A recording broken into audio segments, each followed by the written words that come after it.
عورت کی شادی کی عمر نکل جائے تو ماں بہت پریشان ہو جاتی ہے۔ اس وقت اسے بس یہی فکر ہوتی ہے کہ جیسا تیسا بھی رشتہ آئے اور وہ بیٹی کو بیاہ دے، کہیں لوگ باتیں ہی بنانی شروع نہ کر دیں۔ میرے ساتھ بھی کچھ ایسا ہی معاملہ ہوا تھا۔ میری عمر 30 کے لگ بھگ ہو چکی تھی اور میری امی کو میری شادی کی فکر ستائے جا رہی تھی۔ انہی دنوں میرے لیے رشتے والی خالہ فراز کا رشتہ لے آئیں۔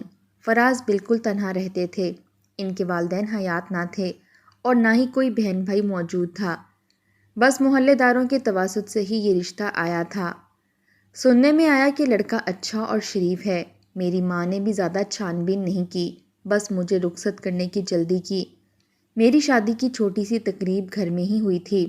فراز کے ساتھ اس کے محلے دار چند ہی بزرگ آئے تھے۔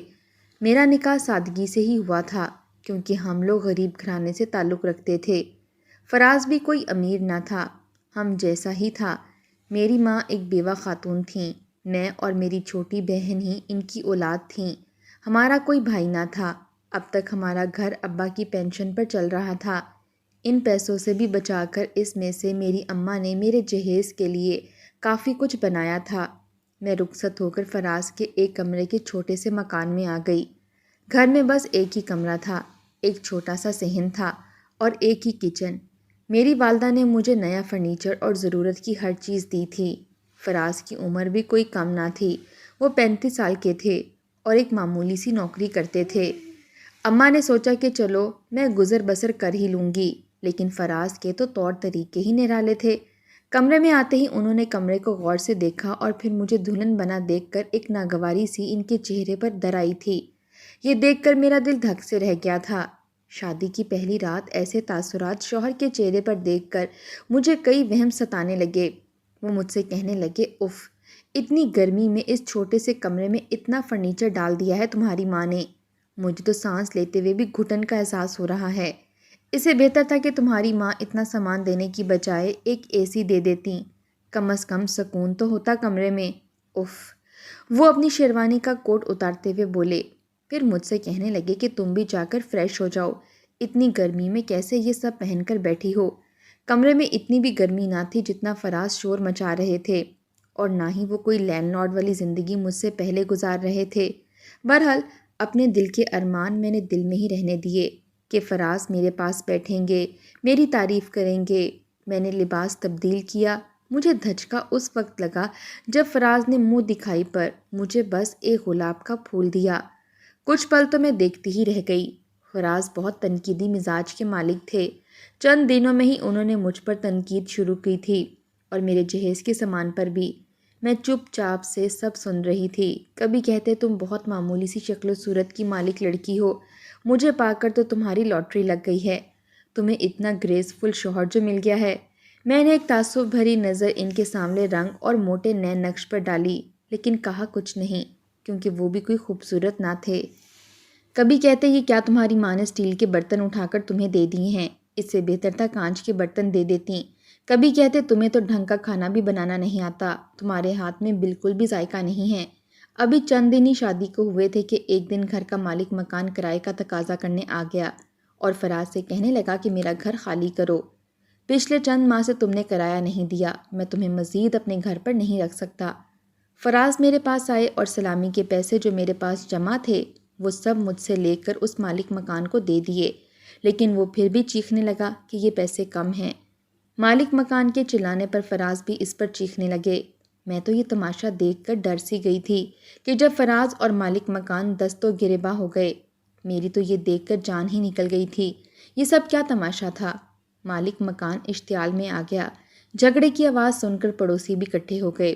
مالک مکان نے کہا کہ ابھی کے ابھی میرا گھر خالی کرو ورنہ پولیس میں پکڑوا دوں گا۔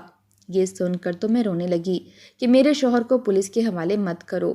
میں نے جذبات میں آ کر فراز سے کہہ دیا کہ ہم امی کے گھر شفٹ ہو جاتے ہیں جب تک کہ دوسرے گھر کا انتظام نہیں ہو جاتا۔ فراز بات میری فوراً مان گئے، لیکن جب میرے جہیز کا سامان سزوکی میں لوڈ کروانے لگے تو مالک مکان نے شور مچا دیا کہ یا تو باقی کے پیسے دو ورنہ جہیز کے سامان سے پیسے پورے کروں گا۔ فراز نے بڑے آرام سے کہہ دیا کہ ٹھیک ہے، جو رکھنا ہے رکھ لو اور ہماری جان چھوڑو۔ یہ سن کر تو میں رو دینے کو تھی۔ ایک ایک پائی جوڑ کر اپنی ضروریات کو چھوڑ کر میری ماں نے مجھے جہیز کا سامان دیا تھا، اور فراز نے کیسے بڑے آرام سے اپنے قرضے میں میرے سامان کو چکتا کیا تھا۔ میں نے کہا، فراز، میری ماں نے بڑی محبت اور چاؤ سے یہ سب مجھے دیا ہے، پلیز اسے مت بیچیں۔ لیکن فراز مجھے گھورنے لگے، کہنے لگے، تمہیں اپنا پھٹیچر جہیز پیارا ہے، شوہر کی عزت نہیں۔ یہ سن کر میں خاموش ہو گئی۔ رات 10 بجے میں اپنے جہیز سمیت اپنی ماں کے گھر پہنچی تھی۔ امی تو ہم دونوں کو سارے ساز و سامان کے ساتھ دیکھ کر ہی پریشان ہو گئیں۔ میں ان کے ساتھ لگ کر رونے لگی اور ساری بات انہیں بتا دی۔ میرا سامان ایک کمرے میں سیٹ کروا دیا گیا۔ میری والدہ کا گھر 3 کمروں پر مشتمل تھا۔ فراز تو بالکل بے فکر سا نظر آ رہے تھے، جیسے انہیں اس بات سے کوئی فرق نہیں پڑتا تھا کہ وہ سسرال میں بیٹھے ہیں۔ اس کے بعد تو وہ کام پر بھی نہیں گئے۔ میری والدہ اب تک صرف والد کی پینشن سے ہی گزارا کر رہی تھیں، لیکن فراز کی روز روز کی فرمائشیں بڑھتی ہی جا رہی تھیں۔ کبھی کہتا آج بریانی کھاؤں گا، کبھی گوشت۔ چند دن تو میری ماں اس کی فرمائشیں پوری کرتی رہیں، لیکن آج بھی دسترخوان پر سبزی دیکھ کر وہ مجھے گھورتے ہوئے اٹھ کر کمرے میں چلے گئے۔ پچھلے 3 دنوں سے میری ماں ان کی خاطر تواضع کر رہی تھیں، لیکن اب ان کی جیب مزید اس بات کی اجازت نہیں دے رہی تھی۔ میں اٹھ کر کمرے میں گئی تو فراز مجھ پر بھڑک اٹھے، کہنے لگے، یہ عزت ہے میری تمہارے گھر میں کہ اب داماد کے سامنے سبزی پکا کر رکھ دی جائے۔ میں نے جھجکتے ہوئے کہا کہ فراز، 3 دن سے تو امی اچھا کھانا ہی رکھ رہی تھیں۔ میری بات پر وہ مجھ پر بھڑک اٹھے اور کہنے لگے، تو کیا میرے سر پر احسان کر رہی تھیں؟ میں نے کہا، میں نے یہ کب کہا؟ لیکن میری والدہ کی مزید گنجائش نہیں ہے، اور آپ کون سا اپنے گھر روز مرغن غذائیں ہی کھاتے تھے؟ میرا یہ کہنا تھا کہ ایک زوردار تھپڑ میرے منہ پر پڑا تھا۔ فراز نے میری ذرا سی بات پر مجھ پر ہاتھ اٹھانے سے بھی گریز نہیں کیا تھا۔ میں ششدر سے انہیں دیکھنے لگی، کہنے لگی، بہت زبان چلانے آتی ہے تمہیں شوہر کے آگے، یہ تمیز سکھائی ہے تمہاری ماں نے تمہیں؟ وہ غصے سے چلا کر بولے۔ میری آنکھوں سے آنسو جاری ہو گئے۔ وہ میرا ہاتھ پکڑ کر مجھے کمرے سے باہر لے آئے۔ میں انہیں روکتی ہی رہ گئی کہ بات کو مزید مت بڑھائیں، لیکن انہوں نے میری ایک نہ سنی اور صحن میں بیٹھی میری والدہ کے سامنے مجھے زور سے زمین پر دھکیلا تو میں زمین پر جا گری۔ یہ دیکھ کر میری والدہ بھی حیران ہو گئیں۔ میری چھوٹی بہن کچن میں برتن دھو رہی تھی، وہ بھی شور سن کر باہر آ گئی۔ فراز میری والدہ سے کہنے لگے کہ میں آپ کی اس بد زبان بیٹی کے ساتھ مزید گزارا نہیں کر سکتا، جو مجھے کم مائیگی کا طعنہ دیتی رہے۔ فراز کی بات پر میں پریشان سی ہو کر رہ گئی۔ میری والدہ مجھے گھورنے لگیں۔ میں روتے ہوئے نفی میں سر ہلانے لگی۔ فراز میری والدہ سے کہنے لگا کہ آپ لوگ میری وہ عزت نہیں کرتے جو داماد کی جاتی ہے، میں یہ دال سبزی نہیں کھا سکتا۔ میری والدہ پہلے تو اسے حیرت سے دیکھنے لگیں، پھر کہنے لگیں کہ تم فکر مت کرو۔ یہ کہہ کر فراز کمرے میں چلا گیا۔ میں نے روتے ہوئے فراز کی ساری بات اپنی والدہ کو سنا دی۔ میری والدہ تو اپنا سر پکڑ کر بیٹھ گئیں۔ حیرت کا جھٹکا مجھے اس وقت لگا جب اگلے ہی روز میری والدہ نے دوسروں کے گھروں میں ملازمت کر لی۔ فراز کے اچھے کھانوں کی فرمائشوں کو پورا کرنے کے لیے میری ماں دوسروں کے گھروں کے کام کرنے لگی تھی تاکہ داماد کے سامنے اچھے کھانے رکھ سکیں۔ لیکن فراز تو جیسے بے فکر ہو کر بیٹھ گیا تھا، اپنی نوکری پر بھی نہیں جا رہا تھا۔ پورا دن میرے کمرے میں بیٹھے ٹی وی دیکھتا رہتا۔ جب میں ان سے کہتی کہ نوکری پر جائیں تو وہ مجھ سے لڑنے جھگڑنے لگتے، گھر میں ایک شور سا بھرپا کر دیتے۔ میری والدہ مجھے ہی سمجھانے لگتیں۔ بات صرف یہیں تک نہیں تھی، اب تو فراز کی حرکتیں ہی کچھ عجیب سی ہوتی جا رہی تھیں۔ وہ میری چھوٹی بہن پر بھی رعب جمانے لگا تھا۔ وہ اس وقت 20 سال کی تھی۔ میں نے اپنی والدہ کے گھر کا سارا کام سنبھال لیا تھا، کیونکہ اماں دوسروں کے گھروں میں ملازمت کر کے شام کو ہی واپس لوٹتی تھی، اور آتے ہوئے فراز کے لیے بھی کبھی گوشت تو کبھی چکن خرید کر لے آتیں۔ مجھے اپنی ماں سے شرم سی محسوس ہونے لگی تھی۔ ایک بار میں نے فراز سے کہا کہ وہ کوئی کرائے کا گھر دیکھے، ہم کب تک یہاں بیٹھے رہیں گے؟ اب تو پڑوسی بھی میری ماں سے یہ پوچھنے لگے تھے کہ بیٹی واپس کب اپنے گھر جائے گی۔ میرا یہ کہنا تھا کہ وہ مجھ پر چلانے لگے، کہنے لگا، تم مجھے گھر دامادی کے طعنے دے رہی ہو، تم ایک منحوس عورت ہو، تمہاری میری زندگی میں آتے ہی میرا گھر بھی چھوٹ گیا اور نوکری بھی چلی گئی، اور اب تم مجھے یہ سنا رہی ہو کہ میں تمہاری ماں کے ٹکڑوں پر پل رہا ہوں۔ وہ یہ کہتے ہوئے میرا ہاتھ پکڑ کر زور سے دبانے لگا۔ میں بلبلانے لگی۔ میرے رونے اور چیخنے کی آواز سن کر میری والدہ میرے کمرے میں آ گئیں۔ فراز کہنے لگا، یہ مجھے گھر بیٹھنے کے طعنے دینے لگی ہے، آپ مجھے پیسے دیں، میں کل ہی نوکری ڈھونڈنے جاؤں گا، ابھی تو میرے پاس کچھ نہیں ہے، لیکن بے فکر رہیں، میں بغیرت نہیں ہوں، جیسے ہی مجھے نوکری ملی آپ کے پیسے آپ کو لٹا دوں گا۔ میری ماں یہ سن کر خوش ہو گئیں کہ چلو فراز نوکری کرنے لگے گا تو اپنا کرائے کا گھر بھی لے لے گا اور پھر میرا گھر بچ جائے گا۔ لیکن فراز روز میری ماں سے پیسے لے کر جاتا اور شام کو پان منہ میں ڈالے، سگریٹ جیب میں ڈالے ٹہلتا ہوا گھر آ جاتا۔ جب میں یہ پوچھتی کہ نوکری ملی تو مجھ سے جھگڑا کرنے لگتا کہ پورا دن میں خوار ہو کر گھر آتا ہوں تو تم مجھ سے سوال و جواب شروع کر دیتی ہو، جب مجھے نوکری ملے گی تو تمہیں بتا دوں گا، مجھے شربت بنا کر لا دو۔ توبہ توبہ کیسی عذاب کی گرمی ہے باہر۔ وہ بات کو ٹال دیتا، وہ ایک عیاش پرست انسان تھا، اسے جاب کرنا ہی پسند نہ تھا، ورنہ کام کرنے والوں کے لیے کام کی کوئی کمی نہیں ہوتی۔ میں اس شخص کی آرام پرستی سے تنگ آ چکی تھی۔ ایک بار چند لوگ میری چھوٹی بہن کے رشتے کے لیے دیکھنے کے لیے گھر آئے، انہیں سمیرہ پسند بھی آ گئی تھی کہ عین وقت پر فراز بھی گھر پر آ گئے۔ مہمانوں کے سامنے بیٹھ گئے، ٹیبل پر مختلف لوازمات دیکھ کر تعجب سے کہنے لگے کہ واہ، ان لوگوں کے سامنے رکھنے کے لیے تو بہت کچھ تمہاری ماں کے پاس ہے، اور مجھے تو کھانے میں بوٹیاں بھی گن گن کر دیتی ہے۔ فراز مہمانوں کے سامنے اس طرح کی گفتگو کر سکتے ہیں، میں نے تو کبھی سوچا بھی نہ تھا۔ پھر فراز ان لوگوں سے کہنے لگے کہ اگر آپ لوگ رشتے کے لیے آئے ہو تو یہ اچھی طرح سے سمجھ لو کہ یہ لوگ بالکل کنگلے ہیں، اپنی بیٹی کو کچھ نہیں دیں گے، سوچ سمجھ کر یہاں رشتہ کرنا۔ میں تو خود ان کی بیٹی سے شادی کر کے پچھتا رہا ہوں۔ اس قسم کی باتیں کر کے فراز کمرے میں چلے گئے، رشتے والے بھی منہ بناتے ہوئے واپس چلے گئے۔ اس دن میری ماں کا ضبط شاید جواب دے گیا تھا، وہ پھوٹ پھوٹ کر رونے لگیں، میری بہن کی آنکھوں میں بھی آنسو تھے۔ اس وقت مجھے اپنا آپ مجرم سا لگ رہا تھا۔ فراز عجیب انسان تھا، اسے ہم لوگوں کا ذرا بھی احساس نہ تھا۔ میری ماں پورا دن گھروں میں کام کر کے اس کے سامنے اچھا کھانے کو رکھتی تھی، روز وہ نوکری کے بہانے میری ماں سے پیسے لے کر جاتا اور پان سگریٹ کھا پی کر واپس آ جاتا تھا اور یہ کہتا تھا کہ نوکری نہیں ملی۔ مجھ پر بھی آئے دن ہاتھ اٹھانے لگا تھا۔ میں اس شخص سے تنگ آ چکی تھی اور آج تو اس نے میری ماں کو بھی رونے پر مجبور کر دیا تھا۔ مجھے فراز پر بہت غصہ آنے لگا۔ میں نے کمرے میں جا کر کہا، میری ماں نے کون سی آپ کی خاطر تواضع میں کمی کی تھی جو آپ نے رشتے والوں کے سامنے انہیں ذلیل کر کے رکھ دیا؟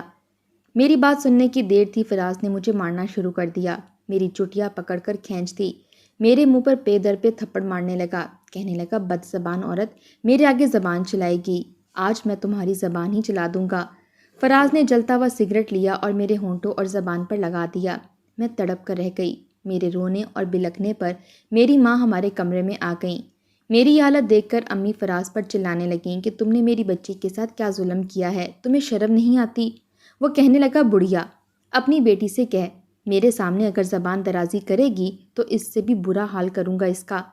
میری ماں تو فراز کی دن بدن بڑھتی بدتمیزیاں دیکھ کر زج سی ہو گئی تھیں۔ چند دن میں نے فراز سے بالکل بات نہیں کی، وہ بھی مجھ سے بات چیت نہیں کر رہا تھا۔ اب تو وہ بڑی بےباکی سے میری چھوٹی بہن سمیرہ کو پکارنے لگتا، اسے اپنے کام کہنے لگتا۔ وہ ویسے بھی فراز سے گھبراتی تھی، اس لیے اس کے کام کر دیتی تھی۔ انہی دنوں میں نے ایک حتمی فیصلہ لینے کا سوچ لیا۔ اگر فراز کو میری ماں نہیں پالنا تھا تو میری شادی کرنے کا کیا فائدہ تھا؟ اس سے بہتر تھا کہ میں فراز سے فیصلہ لے لیتی، کم از کم میری چھوٹی بہن کا تو گھر بچ سکتا تھا، کیونکہ فراز اس کے لیے آنے والے رشتے والوں کے سامنے جھوٹ بولنے لگا تھا، ایسی حرکتیں اور باتیں کرتا کہ وہ لوگ انکار کر کے چلے جاتے۔ محلے کے لوگ بھی فراز سے پریشان ہونے لگے تھے کہ ایک بار ایک پڑوسن ہمارے گھر فراز کی شکایت لے کر آ گئی، کہنے لگی، رقیہ، تمہارا دماد شریف اتوار کا مالک نہیں ہے، میری جوان بچیوں کو دیکھتا ہے اور اشارے بازیاں کرتا ہے۔ ہماری اور میری ماں کی محلے دار بہت عزت کرتے تھے، لیکن فراز کی گھٹیا حرکتوں کی وجہ سے سب خاک میں ملنے لگا تھا۔ یہ بات اگر ہم فراز سے کہتے تو وہ محلے میں لڑنے جھگڑنے لگتا۔ ہم ماں بیٹیوں نے چپ سادھ لی تھی۔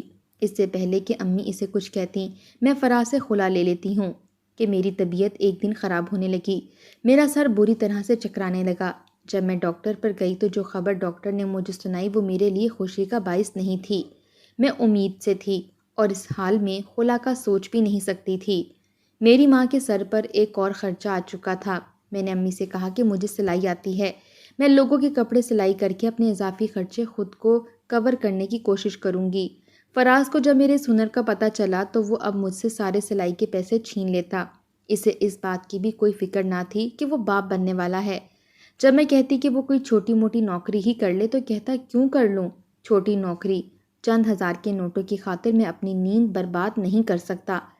اسے کسی بات کی نہ کوئی پرواہ تھی اور نہ ہی کوئی فکر۔ میری ماں سے بھی وہ آئے دن پیسے مانگنے لگتا اور انہیں بڑھیا بڑھیا کہہ کر بدتمیزی سے پکارتا۔ بار بار مجھے طلاق دینے کی دھمکیاں دیتا کہ اگر اسے پیسے نہ دیے تو وہ مجھے طلاق دے دے گا۔ ہمارے گھر کا ماحول فراز کی وجہ سے خراب ہو کر رہ گیا تھا۔ ہم ابھی سے اسی چیز کو لے کر پریشان تھے کہ ایک بار تو فراز نے حد ہی کر دی۔ اس نے وہ کیا کہ میری روح تک کانپ اٹھی۔ وہ میری ماں سے اب روب جماتے ہوئے پیسے مانگ لیا کرتا تھا۔ میری ماں نے ایک دن پیسے دینے سے انکار کر دیا تھا، لیکن وہ تو غصے سے ہی پاگل ہو گیا۔ اس نے میری ماں کو ڈنڈوں سے مارنا شروع کر دیا۔ میں کمرے میں بیٹھی کپڑے سلائی کر رہی تھی جب اپنی ماں کے شور کی آوازیں سن کر فوراً سے کمرے سے باہر آئی تو باہر کا منظر دیکھ کر میری چیخیں ہی نکل گئیں۔ فراز ہاتھ میں ڈنڈا لیے میری ماں کو مار رہا تھا۔ میں فوراً سے اپنی ماں کے سامنے کھڑی ہو گئی۔ فراز سے پڑنے والے ڈنڈے میں نے کھائے تھے۔ میری بہن بھی وہاں پہنچ گئی۔ فراز کو پیچھے دھکا دیا۔ میری ماں کے سر سے خون نکلنے لگا۔ میری بہن یہ دیکھ کر طیش میں آ گئی۔ اس نے وہی ڈنڈا فراز کے ہاتھ سے لیا اور اسے مارنے لگی۔ فراز کو یہ توقع شاید سمیرہ سے نہ تھی۔ وہ پہلے تو اپنا بچاؤ کرنے لگا، اس کے بعد اس نے سمیرہ کے ہاتھ سے ڈنڈا پکڑ لیا اور غصے سے اس کے پاس آیا۔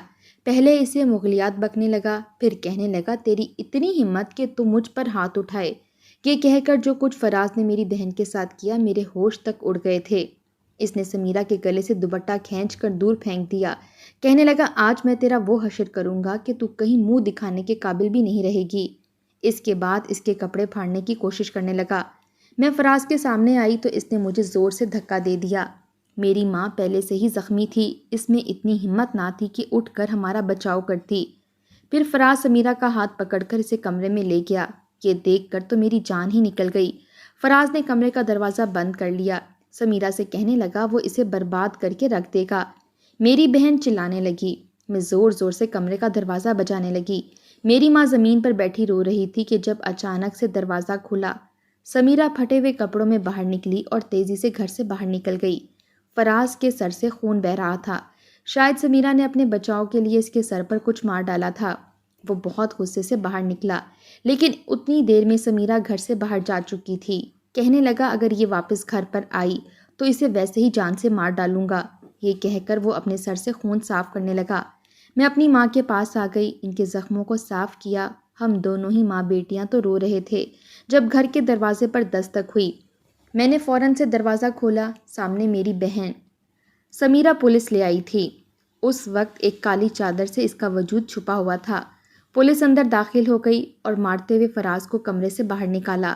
میں اور میری ماں بھی چپ نہیں رہیں اور فراز کے بارے میں سب کچھ سچ بتا دیا۔ پولیس اسے پکڑ کر لے گئی۔ فراز کی جیل کے دوران ہی میں نے ایک بیٹے کو جنم دیا اور پھر فراز سے خلا بھی لے لی۔ اسے 4 سال کی جیل ہوئی تھی، لیکن اسے یہ بھی کہا گیا تھا کہ اگر وہ ہمارے گھر کے آس پاس بھی نظر آیا تو پولیس اسے دوبارہ پکڑ کر لے جائے گی۔ 4 سالوں کے اندر میں نے کپڑے سلائی کر کے اپنی چھوٹی بہن کی بہت اچھے اور سلجھے ہوئے لوگوں میں شادی کر دی تھی۔ وہ بہت خوش تھی۔ میں اپنی والدہ کے ساتھ ہی رہنے لگی تھی۔ میرا بیٹا ہی اب میری کل کائنات تھا۔ پھر مجھے خبر ملی کہ فراز جیل میں ہی دم توڑ گیا ہے، کیونکہ وہ ایک بدتمیز قسم کا انسان تھا۔ اپنے ساتھی قیدیوں سے بھی بدزبانی کرتا تھا۔